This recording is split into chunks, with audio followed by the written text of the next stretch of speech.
Bonjour à tous, je suis très heureux de vous accueillir pour ce nouveau webinaire sur le thème « Dématérialiser vos factures pour une transition numérique réussie ». Je suis Christopher Vandorme, consultant chez Hello Digital Office France et je vais vous accompagner aujourd'hui dans la résolution de cette problématique.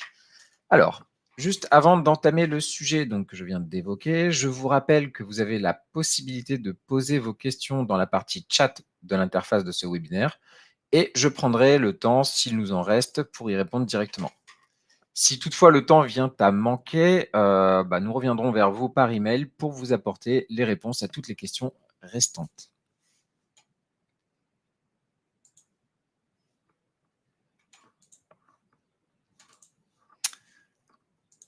Alors, l'agenda du jour. Donc, nous allons bien évidemment évoquer dans les grandes lignes la réforme 2024 sur la facturation électronique, mais je ne rentrerai pas dans les détails ultra complets aujourd'hui, puisque le sujet, donc la problématique à laquelle nous allons répondre aujourd'hui, est plutôt quels sont les outils à disposition aujourd'hui et est-ce qu'ils seront toujours utiles demain? Puisque si jamais on arrive à répondre à cette question, on arrivera aussi par la même occasion à répondre à quand est-ce que je dois me préparer à la réforme. Alors, pour essayer d'éclaircir tout ça, j'ai préparé l'agenda suivant. Donc, on a en premier lieu le rappel de la réforme dans les grandes lignes. Ensuite, on fera un état des lieux des acteurs et de ce qu'ils pourront apporter.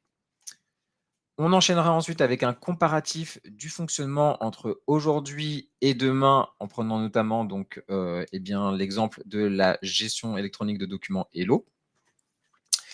Et enfin, je terminerai par une rapide démonstration du fonctionnement actuel, donc tout en essayant évidemment de se projeter sur les changements qui seront amenés à apparaître.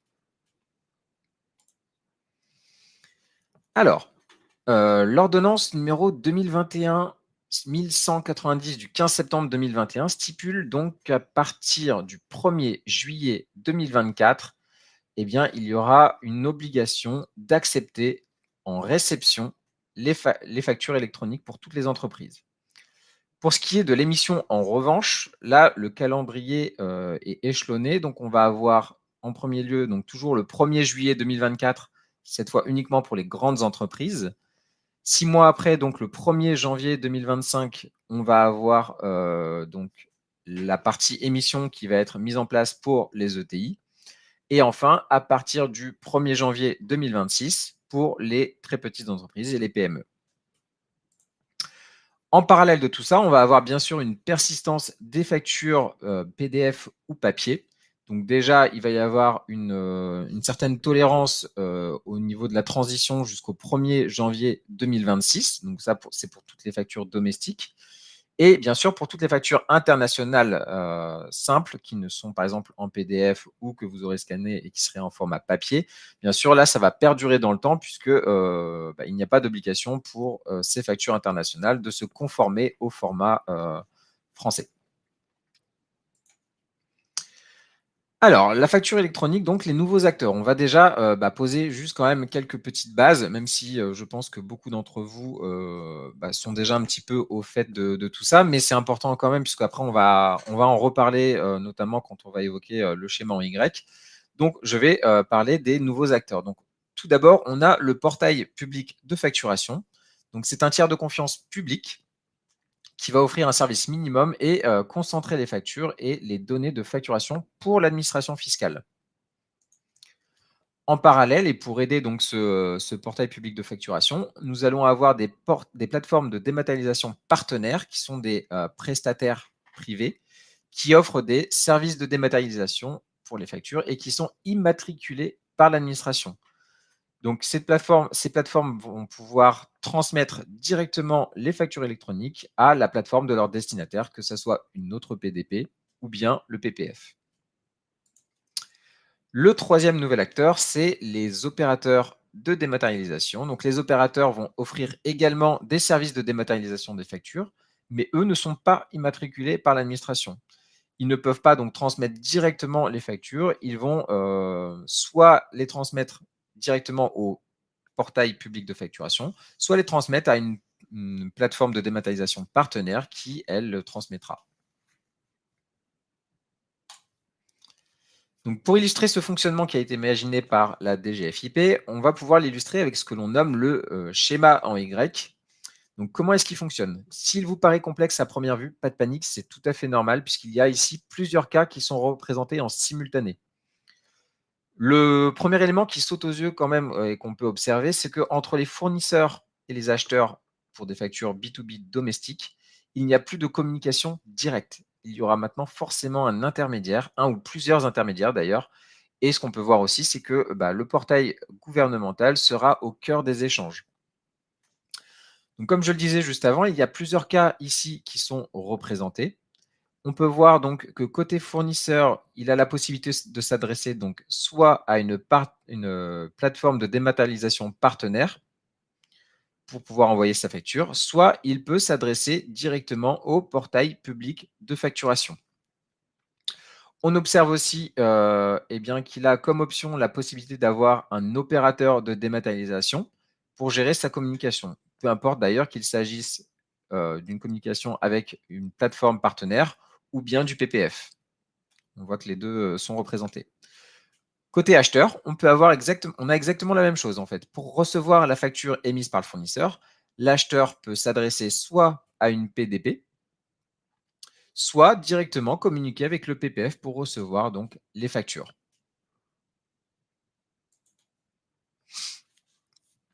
Alors, OD, PDP, PPF, maintenant, que choisir et comment faire son choix?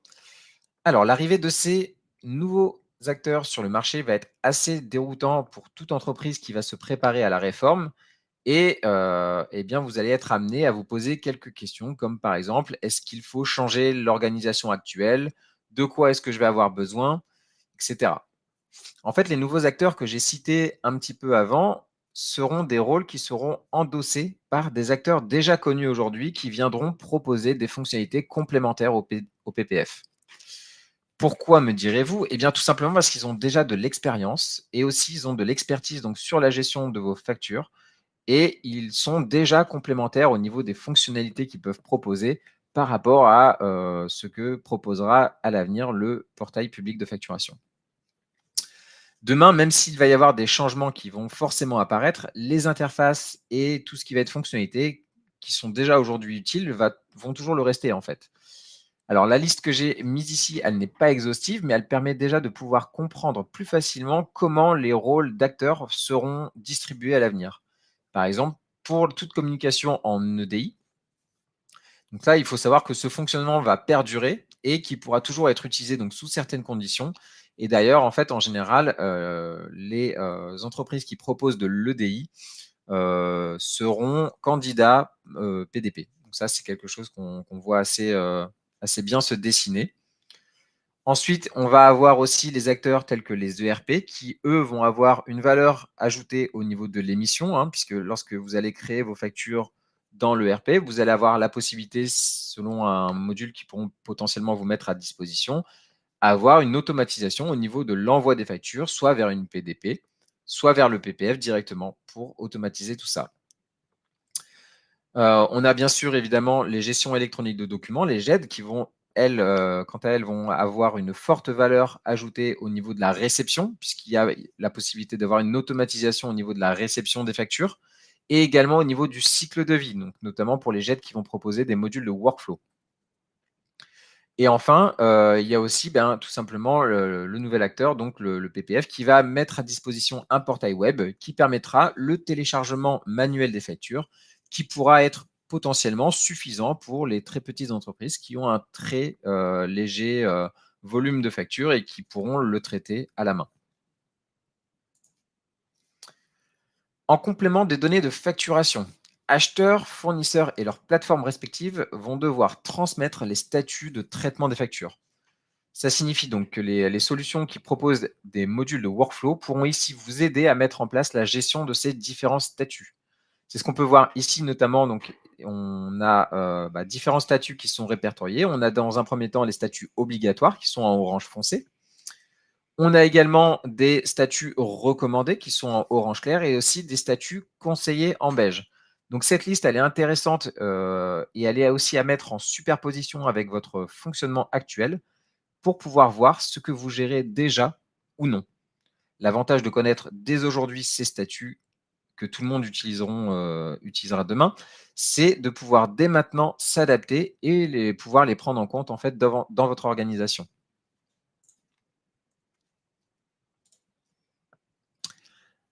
Du coup, la solution adéquate, c'est quoi? Eh bien, tout simplement, c'est d'opter pour une solution qui va être capable, d'une ou plusieurs solutions d'ailleurs, qui va être capable de gérer vos processus métiers, vos données spécifiques, gérer également tous les canaux d'entrée, pouvoir aussi tout simplement adapter les anciens et les nouveaux formats, et bien sûr pouvoir aussi traiter les factures étrangères, puisque, comme je l'ai dit tout à l'heure, les factures étrangères ne sont pas soumises à cette réglementation et du coup, elles pourront arriver dans n'importe quel format.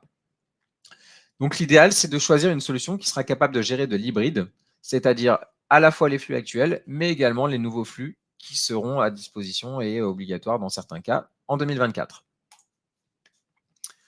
Donc, est-ce que l'idée va être d'attendre eh bien, un petit peu plus tard ou est-ce qu'on peut d'ores et déjà envisager une transition vers cette nouvelle réglementation? Eh bien, effectivement, je pencherai plutôt pour cette deuxième solution puisque sinon, le risque, ça va être de mener deux projets en parallèle, à la fois un projet de dématérialisation des factures et à la fois une mise en conformité au niveau de la réglementation 2024. Alors qu'on a déjà suffisamment d'éléments dès maintenant pour pouvoir commencer cette transition tout en douceur et éviter qu'elle soit un peu trop brutale si on s'y met à la dernière minute. Puisqu'effectivement, je le rappelle, l'obligation, ça va être dès juillet 2024 de recevoir les factures et de les accepter via le portail public de facturation ou une PDP. Après ce tour d'horizon donc sur la réglementation qui est en lien avec les factures dématérialisées, voici donc maintenant ce que Hello peut vous proposer pour essayer de répondre à ces besoins. Alors déjà, je vais vous présenter les points forts et les fonctionnalités qui sont aujourd'hui dans Hello et qui seront toujours d'actualité demain pour pouvoir vous apporter à la fois du confort, mais également de l'automatisation lorsque la réforme sera en place. L'offre Hello, eh bien, on a tout simplement en canal d'entrée la possibilité ici d'avoir donc des factures qui vont être au format électronique mixte, donc c'est-à-dire les formats qu'on va attendre demain, à savoir Facture X, UBL, C2I, etc. Et bien sûr, pour pouvoir se conformer à ce qu'on a actuellement aujourd'hui, on a évidemment la possibilité de traiter du papier, des factures électroniques au format PDF signé, PDF simple, etc. Donc tous ces différents canaux peuvent converger vers Hello pour pouvoir avoir un traitement commun qui permettra ensuite de faire évoluer les factures dans une seule et unique interface. Donc, pour tout ce qui va être facture papier et facture au format PDF simple, on va avoir besoin de la partie d'extraction. Donc, la partie extraction, c'est ce qu'on appelle la LADRAD, donc la lecture automatique de documents et reconnaissance automatique de documents. Ce qui permet, lorsqu'on va avoir une facture scannée ou une facture PDF qui n'a pas d'éléments associés, c'est-à-dire qui n'a pas d'indexation associée pour le moment, eh bien de pouvoir les extraire automatiquement.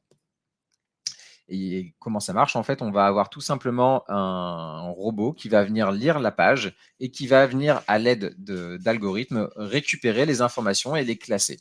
En gros, il va essayer de récupérer les informations du fournisseur, les informations qui vont concerner les différents montants, hors taxes, TVA, TTC. Également, donc, tout ce qui va être lié à la facture, le numéro de facture, la commande associée, etc. L'idée ici, c'est d'automatiser au maximum ces informations, cette récupération d'informations, pour vous éviter d'avoir à les ressaisir dans le cas où on est sur un format papier ou PDF simple, je le rappelle. Ça va perdurer dans le temps puisque effectivement, ce format papier ou PDF simple sera toujours d'actualité lorsque vous aurez des factures étrangères. Et donc c'est pour ça que Hello va être multilingue, multidevise et multitaux. On peut aller un peu plus loin également, effectivement, en faisant du rapprochement de commandes et également dans la livraison qui permet notamment d'avoir la piste d'audit fiable. Je reviens au niveau donc du workflow, puisque je crois que c'est là où ça avait coupé. Donc le workflow, comment ça va fonctionner? Alors actuellement, on va avoir un workflow qui est relativement souple, étant donné qu'il peut s'adapter à n'importe quelle entreprise et avoir en fait un système avec des statuts qui vont être totalement en adéquation avec votre fonctionnement peut-être papier que vous aviez avant. Effectivement, à partir de 2024, on a pu le voir juste avant, on va avoir des statuts qui vont être imposés en fait par le portail public de facturation qui vont tout simplement expliciter un peu les différents statuts qu'il peut y avoir entre le fournisseur, le PPF et l'acheteur. Donc ça, ce sont des statuts qu'on va prendre en compte. On va modifier effectivement le workflow actuel qui est relativement souple pour quelque chose qui va être plus conforme à 2024. Mais effectivement, si vous avez déjà un workflow qui est dématérialisé à ce niveau-là, ça ne sera finalement que potentiellement soit une tâche ou deux tâches qui seront rajoutées ou simplement finalement uniquement des statuts qui seront mis en conformité pour pouvoir répondre à la demande. Et enfin, donc, le dernier élément du périmètre de l'offre Hello, c'est tout ce qui va concerner la GED. Donc là, on va avoir ce qui fait finalement le b.a.-ba d'une GED, à savoir pouvoir consulter facilement les documents, pouvoir également consulter l'historique de traitement. Donc là, on fait référence à qui a validé, à quel moment, etc. On va avoir également donc toutes les fonctionnalités qui sont liées à la recherche et qui font la force actuelle d'une gestion électronique de documents, qu'on n'aura peut-être pas non plus sur le portail public de facturation. En tout cas, on n'aura probablement pas une recherche multicritère qui permet de rechercher par fournisseur, par numéro de facture, par date, voire même par le contenu du document, puisque actuellement dans la GED, vous avez la possibilité de faire ce qu'on appelle une recherche plein texte. Et cette recherche plein texte, elle vous permet de pouvoir rechercher par rapport à n'importe quel mot qui serait contenu dans le document, même si celui-ci n'a pas été extrait. Et bien sûr, en parallèle de tout ça, on peut avoir à disposition des tableaux de bord pour pouvoir trier les factures, par exemple, par rapport aux différents statuts, consulter les factures qui seraient en litige, etc. Donc, si je reprends le schéma en Y de tout à l'heure, en fait, eh bien, finalement, tout ce que j'ai décrit un petit peu juste avant, ça vient se positionner en tant qu'opérateur de dématérialisation à cet endroit-là, en fait. Donc, soit en amont d'une plateforme de dématérialisation partenaire, soit en communication directe avec le portail public de facturation. Et effectivement, Hello va mettre à disposition, par le biais d'API, des communications directes, soit avec le portail public de facturation, soit avec les PDP pour pouvoir récupérer automatiquement les factures et également donc synchroniser tous les statuts du cycle de vie lorsque la facture sera dans le workflow. Si on synthétise un peu tout ce que j'ai pu mentionner avant, eh bien, on voit que s'équiper d'un opérateur de dématérialisation comme Hello, ça va vous permettre d'avoir et surtout aussi de conserver certains avantages, donc notamment la possibilité de télécharger automatiquement les factures entrantes, faire du rapprochement de commandes et également avec les bons de livraison. Donc ça, c'est pour alimenter la piste d'audit fiable qui, je le rappelle, restera d'actualité. Avoir un workflow d'approbation qui pourra être réglementé. Et ça va vous permettre d'alimenter de manière complètement transparente pour vous le cycle de vie de votre facture. Et ainsi, donc, le fournisseur aura en temps réel les informations lorsque vous avancez dans le workflow de votre côté. L'extraction automatique pour les factures internationales. Et donc, la possibilité de générer les données pour le flux e-reporting qui seront associés à ces factures-là.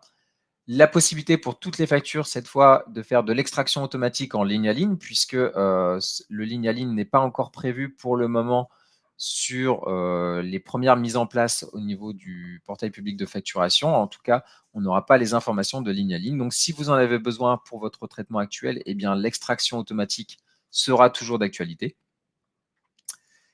On aura également donc la partie tableau de bord qui vous permettra d'avoir une vue globale sur la situation, sur ce qui est en blocage, sur ce qui a été validé, etc. Et bien sûr, tout ce qui va concerner aussi l'export avec la possibilité de préparer l'imputation comptable et de l'exporter vers le logiciel de comptabilité. Comment ça s'articule? Et là, ça va faire un petit peu la transition avec la partie démonstration que je vais faire d'ici quelques instants. Donc là, si on prend cette fois-ci le point de vue d'une facture qui arrive dans votre entreprise, on va pouvoir voir un petit peu ici son cheminement. Donc, je le rappelle, on a encore deux cas encore aujourd'hui. Donc, c'est soit on a une facture PDF, qu'elle soit scannée ou nativement PDF. Et dans ce cas-là, on va effectuer une extraction automatique des données par le biais d'un logiciel de Ladrad. Soit elle arrive directement au format structuré, donc avec les informations qui sont déjà au format informatique, et qu'on peut directement extraire. Et dans ces cas-là, elle arrive directement dans le workflow. Mais on voit qu'à partir de ce moment où elle passe en vérification, validation, enregistrement, là, qu'elle soit en facture PDF simple ou format structuré, les deux vont arriver dans le même workflow pour un traitement global. Donc l'idée ici, c'est d'avoir un traitement qui est encore, je le rappelle, assez modulable par rapport à vos besoins, puisqu'on est sur un traitement aujourd'hui. Dans le but, derrière, une fois que c'est validé, de pouvoir être archivé. Donc soit directement dans Hello, soit on peut même encore aller un peu plus loin et archiver la facture vers un logiciel de coffre-fort. Et on a bien sûr la possibilité d'exporter les informations extraites donc, vers un logiciel de comptabilité, comme je l'avais dit tout à l'heure. Donc ça, c'est le format et c'est le fonctionnement en fait, qu'on a aujourd'hui. Demain, qu'est-ce qui va changer? Eh bien, on reprend le même schéma et finalement, vous allez voir qu'il va y avoir que très peu de choses qui vont changer. Eh bien, tout ce qui est format mixte, en fait, ça va venir directement depuis le portail public de facturation. Donc là, c'est Hello par le biais d'un module qui va venir consulter régulièrement soit votre PDP réceptrice, soit donc le portail public de facturation. Et en interrogeant régulièrement par le biais des API, ce portail public de facturation, il sera en mesure de pouvoir récupérer automatiquement ces factures en attente sur le portail, dans le but de les mettre ici, donc au même endroit que tout à l'heure, c'est-à-dire au début du workflow, dans le but d'un traitement et d'alimenter le cycle de vie. Pour tout ce qui va être facture étrangère, eh bien, on garde toujours ce flux ici, qui va être les factures PDF simples ou factures scannées. Et donc, on aura toujours besoin pour ces factures étrangères de devoir effectuer de l'extraction automatique de données pour, de la même manière, arriver ici dans un process de validation. Donc, ce process de validation qui autrefois se faisait uniquement en interne, cette fois, il va y avoir également des échanges de données avec soit le portail public de facturation, soit une PDP pour alimenter le cycle de vie. Et donc, comme ça permettra aussi aux fournisseurs d'avoir en temps réel une visu donc, sur le statut actuel de la facture. On garde la même fin ici, donc on a toujours le but d'archiver électroniquement notre facture et d'en exporter les informations vers la comptabilité. Mais en plus de ça, on peut avoir également donc des flux qui peuvent être vers le portail public de facturation ou une PDP pour pouvoir alimenter par exemple le flux e-reporting dans le cas des PDF simples ou tout simplement envoyer d'autres informations. Voilà, donc on va passer maintenant à une légère démonstration. Il me reste à peu près une quinzaine de minutes. On va en profiter donc pour pouvoir voir un petit peu le fonctionnement actuel et essayer également de se projeter par rapport à ça sur les changements qu'il pourrait y avoir demain. Donc je bascule sur mon environnement de démonstration. Je vais me connecter ici donc avec un utilisateur fictif. Donc là, je me connecte à la solution qui a été installée sur mon poste et je vais me connecter avec un utilisateur qui est au service comptabilité. Donc j'ai choisi la langue française, mais effectivement, on est sur du multilingue. On peut avoir également plusieurs archives à disposition. Là, j'ai choisi une seule archive.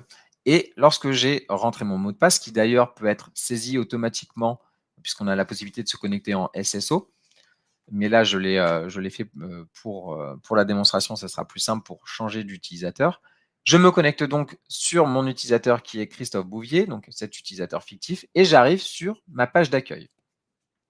Cette page d'accueil est relativement intéressante puisqu'elle va déjà présenter pas mal d'informations lorsque je vais me connecter. Donc déjà, j'ai la possibilité de naviguer très facilement dans mon interface grâce aux tuiles qu'on va retrouver sur la partie gauche. Donc ces tuiles peuvent être totalement paramétrables en fonction du profil avec lequel on va se connecter. D'ailleurs, on va se connecter tout à l'heure avec un autre utilisateur et on verra que finalement, sa page d'accueil est légèrement différente par rapport à celle de Christophe Bouvier.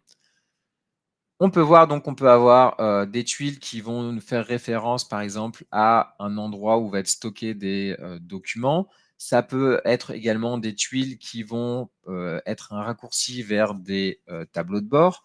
Ça peut être également des tuiles qui vont nous amener vers des tâches spécifiques. Là, par exemple, j'ai choisi d'isoler mes tâches de facture pour ne pas les mélanger avec, par exemple, des tâches qui concerneraient les ressources humaines dans le cas où je serais multicasquette.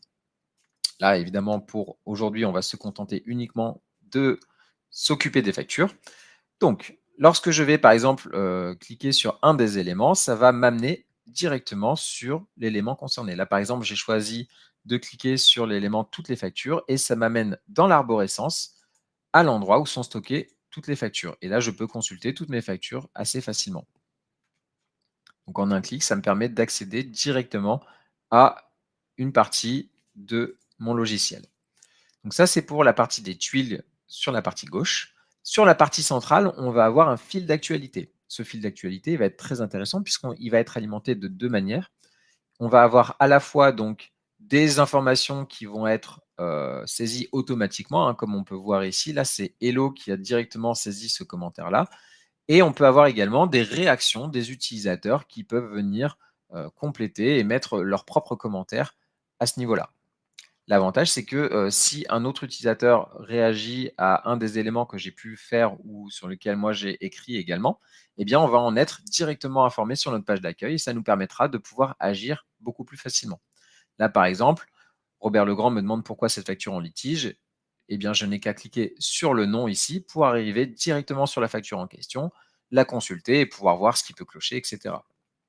D'ailleurs, ce qui est intéressant ici, c'est qu'on retrouve sur la partie droite le fil d'actualité qui concerne uniquement cette facture pour avoir finalement tout son historique de tout ce qui a pu se passer depuis qu'elle a été ajoutée dans la gestion électronique de documents.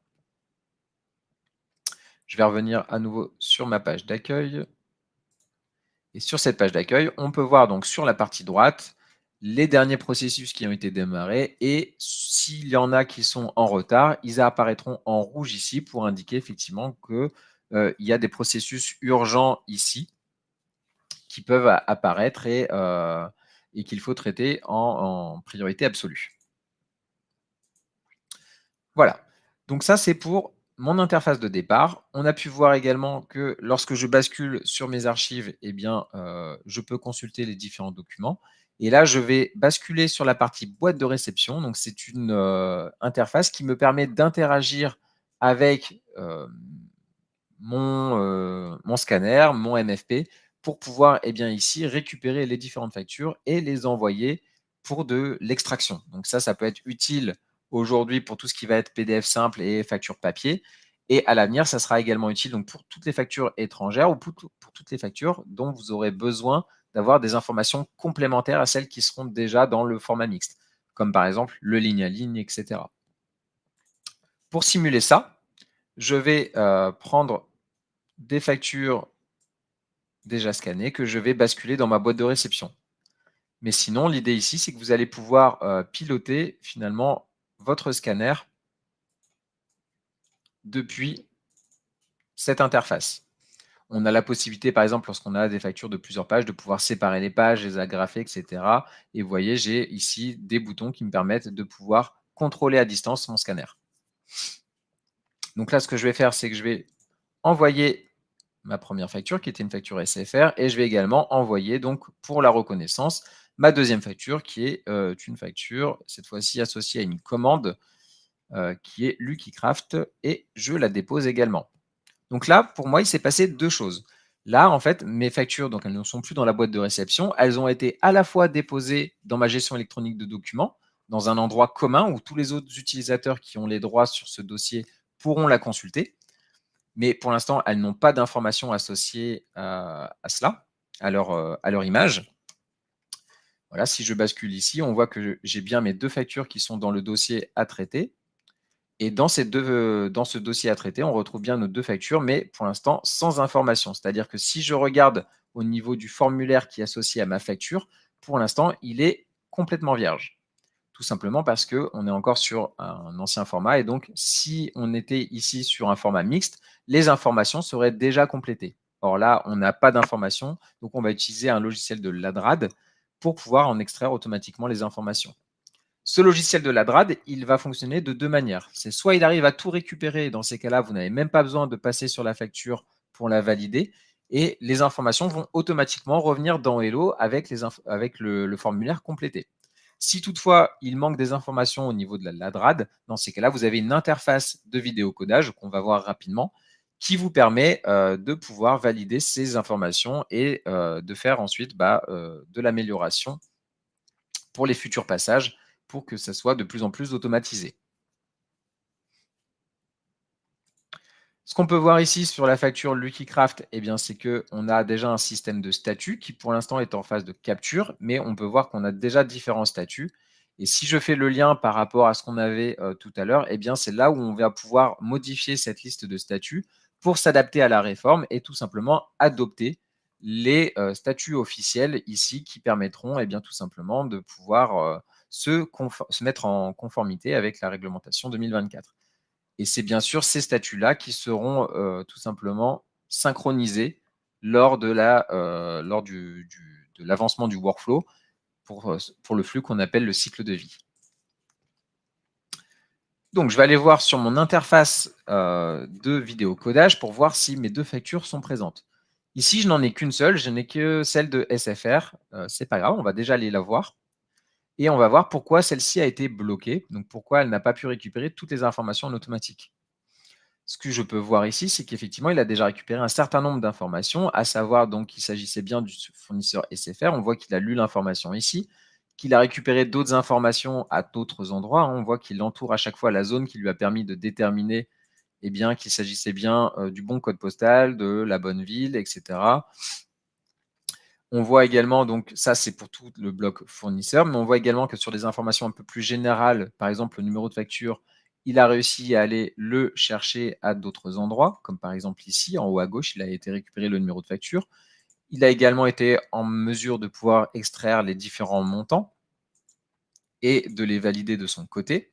La seule chose qu'il n'a pas réussi à faire, et on le voit en fait parce qu'il y a un code couleur qui nous permet de le déterminer, c'est qu'ici, en bleu, il lui manque la date de la facture. Donc, si je vais sur le champ de la date de la facture, il m'amène directement en haut à gauche et il m'entoure la zone qu'il pense être la bonne, mais comme il n'est pas sûr, il ne l'a pas validée de son côté.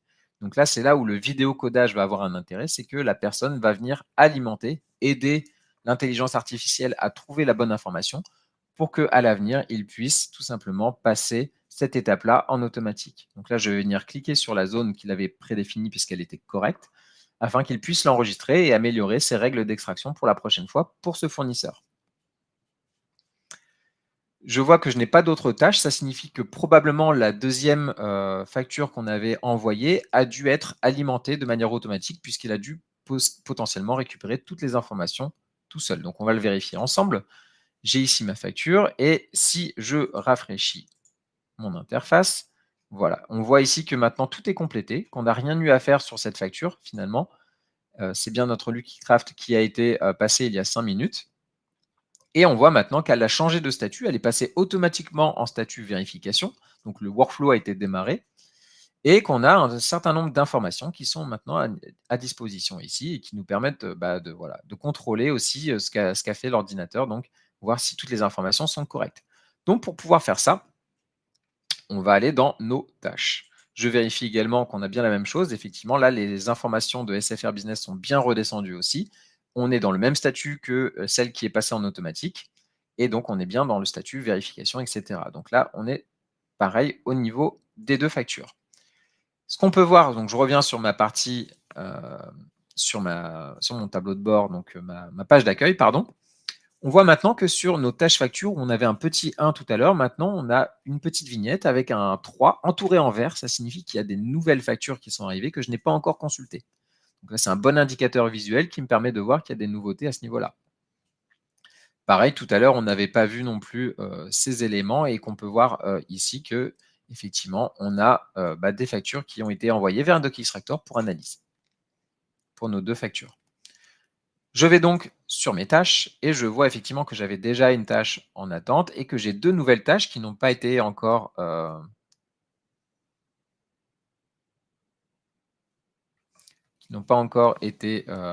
mises ici. Et ici, donc, on a notre facture Lucky-Craft que je vais pouvoir accepter puisque là, elle a été envoyée à un certain nombre d'individus. Elle a été envoyée à un groupe, le groupe comptabilité, et je vais pouvoir l'accepter en tant qu'utilisateur, donc en tant que Christophe Bouvier, pour pouvoir faire un traitement. Donc là, ça va être des choses qui vont arriver de la même manière lorsque la réforme sera en place. avec quelques modulations, évidemment, puisqu'il y aura certains champs qui seront peut-être devenus utiles et d'autres qui vont faire leur apparition. Mais globalement, ce sera la même chose, c'est-à-dire qu'on aura un formulaire qui correspondra aux informations récupérées, donc soit par le biais de Xtractor pour pouvoir faire de l'extraction automatique, soit par le biais donc tout simplement de du PPF ou de la PDP qui aura transformé la facture dans le bon format qui est attendu, donc des formats mixtes pour pouvoir avoir ces informations directement associées. Ce qui va être intéressant par rapport à Hello ici, c'est qu'on va avoir aussi une gestion des doublons, c'est-à-dire que Hello va être en mesure de pouvoir regarder si dans le système, il n'y a pas déjà une facture avec le même numéro de facture, le même nom, le même fournisseur, pardon, et le même montant. Si ce triptyque d'informations est déjà présent dans la gestion électronique de documents, dans ces cas-là, il va être détecté en tant que doublon et vous pourrez donc consulter les autres factures correspondant à ce doublon pour pouvoir savoir comment réagir, si vous la mettez en litige ou non. Donc là, pour pouvoir aller plus loin, je vais devoir indiquer quel est le commanditaire et je vais mettre par exemple ici Robert Legrand et je fais transmettre pour approbation. À partir du moment où j'ai fait cela, vous voyez, la facture n'est plus présente maintenant dans mes tâches et on va le voir directement ici. Ma facture n'est plus maintenant en statut 2, mais elle est passée automatiquement en statut 3. Donc là, pareil, ça revient un petit peu à ce que j'avais expliqué pour tout ce qui est cycle de vie. Vous avez ici le statut qui va être alimenté en automatique. Et donc là, pour vous, ça sera complètement transparent, c'est-à-dire qu'on n'a pas besoin de se soucier dans quel statut on doit mettre la facture, etc. C'est en fonction de vos choix au niveau du workflow que le statut va évoluer. Et ensuite, une fois que ce statut a été mis à jour dans Hello, par le biais des API en arrière-plan, donc sans que vous ayez besoin d'être vigilant dessus, ça va venir envoyer ces informations auprès du PPF ou d'une PDP pour l'indiquer, donc leur indiquer qu'il y a eu un changement au niveau du statut de la facture, qu'elle a été validée, qu'elle a été mise en litige, etc. et qu'elle avance en fait finalement dans le workflow. Si je me connecte avec un autre utilisateur pour voir un petit peu l'interface, je vais vous montrer ça et on va voir également si la facture a eu le temps d'arriver puisqu'on en a envoyé une. Donc là, je vais me connecter en tant que Robert Legrand. Et donc pareil, hein, comme je vous l'avais dit tout à l'heure, on arrive sur une page d'accueil. Donc là, je suis sur un client web. Cette fois, je ne suis pas sur un client installé, je suis sur le client web. Mais ce qu'on peut voir, c'est que l'interface est finalement quasiment la même. Et on va avoir donc sur la partie centrale le fil d'actualité, sur la partie gauche les tuiles, etc. On va les voir, effectivement. Donc là, je vais dans mes tâches. Je vois que j'ai bien la facture que j'ai validée, parce que j'en ai validé qu'une seule sur les deux. Elle est bien présente à cet endroit-là. Par contre, ce qui est intéressant, c'est que vous voyez, en avançant dans le workflow, moi, ce que je voulais vous montrer, c'est plutôt cela, c'est qu'en avançant dans le workflow, finalement, on n'a pas forcément les mêmes informations qui vont être présentées aux différents utilisateurs, tout simplement parce que eh bien, ces différents utilisateurs n'ont pas forcément les mêmes fonctions dans la société et donc n'ont pas forcément besoin d'avoir à disposition toutes les informations. Donc là, en fonction de l'état du workflow, on peut leur présenter telle ou telle autre information. Voilà. Et après, donc évidemment, on peut venir rejeter ou approuver la facture, etc. Ce qui va à nouveau faire avancer ou non le statut de la facture en automatique. Donc là, j'ai choisi d'approuver. La facture a disparu de mes tâches. Et si je reviens ici, elle a été maintenant traitée et donc du coup, elle a été déplacée automatiquement par la solution et on va la retrouver après par d'autres moyens. D'ailleurs, un des moyens qui est intéressant pour retrouver les factures, on va le faire ici directement, c'est de passer par la recherche. Alors là, la recherche, comme je l'avais dit tout à l'heure, elle est multicritère, donc c'est-à-dire que par exemple, si je mets un mot-clé ici, il va être en mesure de pouvoir me trouver l'information soit dans le formulaire. Donc, si l'information est présente dans le formulaire, ça va me ressortir l'information. Et si l'information est également présente dans le document, vous voyez, il m'a surligné déjà en vert l'endroit où il a trouvé le mot-clé SFR par rapport à ma recherche.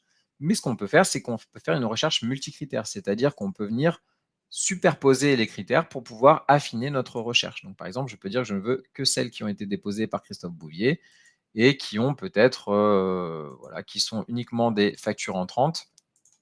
Et là, vous voyez, au niveau du filtre qui s'opère, on est sur quelque chose de plus en plus précis.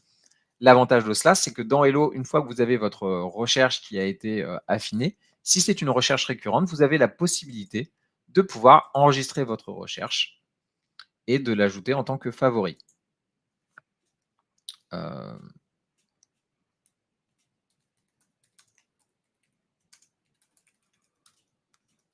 Hop, je l'enregistre et je vais retrouver donc ma tuile qui a été créée directement à cet endroit-là, que je peux venir placer par exemple ici, que je peux venir personnaliser si je veux, pour pouvoir directement arriver sur ma tuile ensuite et pouvoir eh bien, y accéder à cette recherche assez facilement.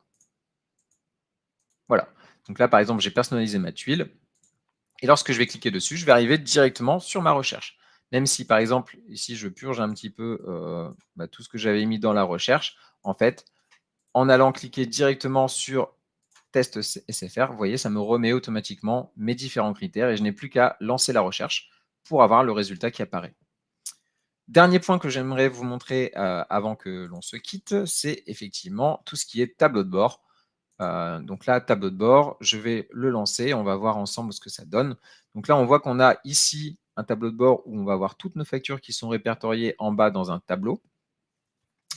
Et on voit sur la partie haute de ce tableau de bord qu'on a les différents statuts qui sont répertoriés ici. Et on a la possibilité de filtrer. Donc avec, vous voyez, si c'est souligné en bleu, ce sont des choses qui sont apparentes. Et si je reclique dessus, je viens supprimer des éléments. Et dans ces cas-là, je viens affiner ce que je recherche. Si je veux, par exemple, toutes celles qui sont en litige, je ne vais laisser que le statut litige en souligné, et ce qui me permettra de pouvoir consulter les factures en litige, et en cliquant dessus, arriver directement sur ma facture en question. Je vais pouvoir consulter le formulaire, etc. Et je vais pouvoir voir également le fil d'actualité pour voir un peu tout ce qui s'est passé, et ensuite prendre des décisions par rapport à ça. Si je reviens sur mon tableau de bord, je peux avoir aussi une vue d'ensemble en sélectionnant bien sûr l'ensemble des statuts et bien sûr tout le reste de mon interface va venir se mettre à jour pour que je puisse avoir une vue globale sur la situation. Voilà un petit peu sur tout ce que je voulais vous présenter. Alors effectivement, ça a été relativement succinct puisque on était pris par le temps, mais vous voyez, ce sont des choses qui sont d'ores et déjà disponibles aujourd'hui et qui auront toujours un intérêt demain lorsque on passera sur des formats mixtes. Donc, on aura toujours besoin d'avoir une vue globale, on aura toujours besoin de retrouver telle ou telle facture par rapport à un critère particulier. On aura aussi toujours besoin d'effectuer un rapprochement peut-être de commandes aussi, d'avoir les bons de livraison associés et de pouvoir tout simplement alimenter aussi cette piste d'audit fiable qui sera toujours d'actualité. Donc voilà, il y a tout un ensemble de fonctionnalités qui sont proposées dès aujourd'hui par le logiciel Hello et qui seront toujours intéressantes d'avoir demain. Donc c'est pour ça que dès aujourd'hui, Hello Digital Office France se présente en tant qu'opérateur de dématérialisation pour pouvoir mettre à disposition ces fonctionnalités pour le futur. Si vous avez des questions, je vais les regarder d'ici quelques instants et je vais y répondre d'ici quelques minutes. Sinon, écoutez, je vous remercie énormément pour votre attention et je vous dis à très bientôt donc, pour un prochain webinaire. Merci.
OK, alors j'ai mis quelques questions, de côté puisqu'il y en avait quelques-unes. Alors la première question était au niveau des auto-entrepreneurs, indépendants, freelance et cetera. Est-ce qu'ils seront soumis à l'obligation de dématérialisation pour les factures de vente, d'achat et à partir de quand?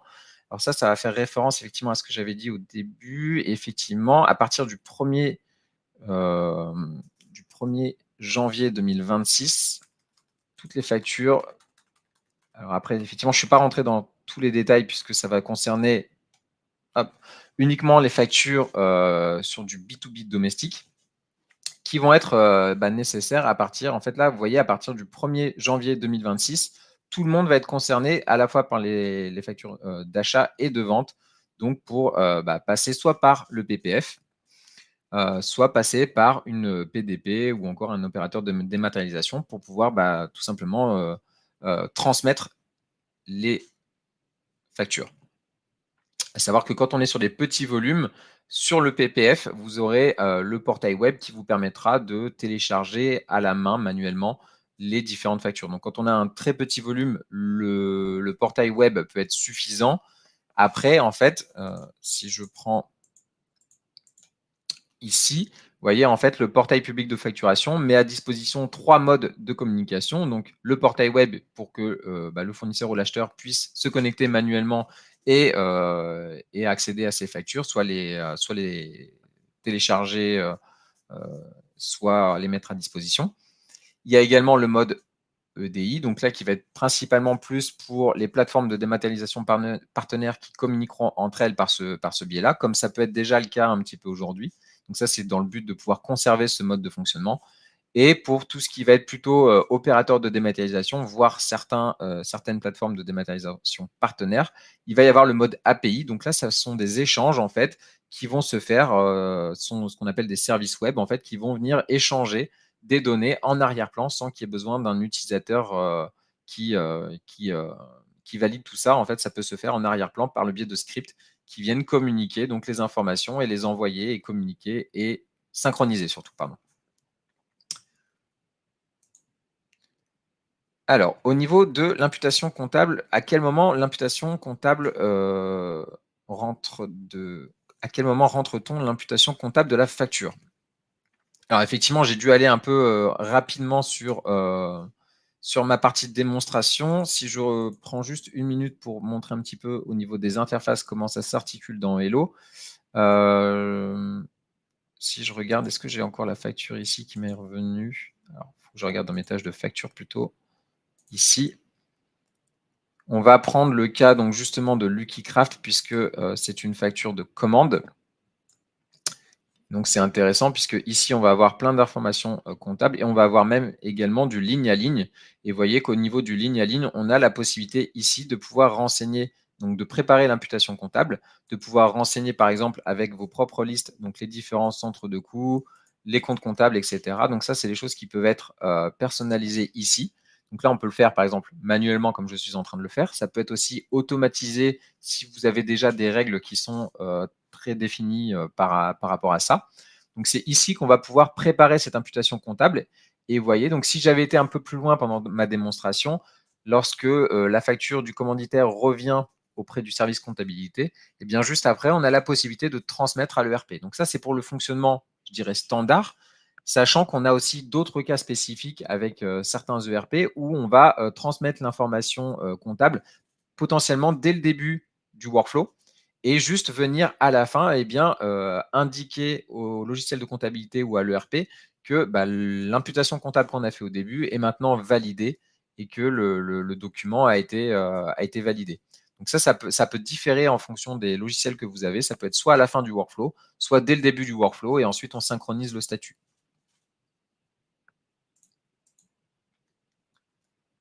Comment ces éléments seront envoyés au PPF? Alors effectivement, donc ça fait un peu référence à ce que j'ai dit juste avant au niveau des API, hein, c'est cela.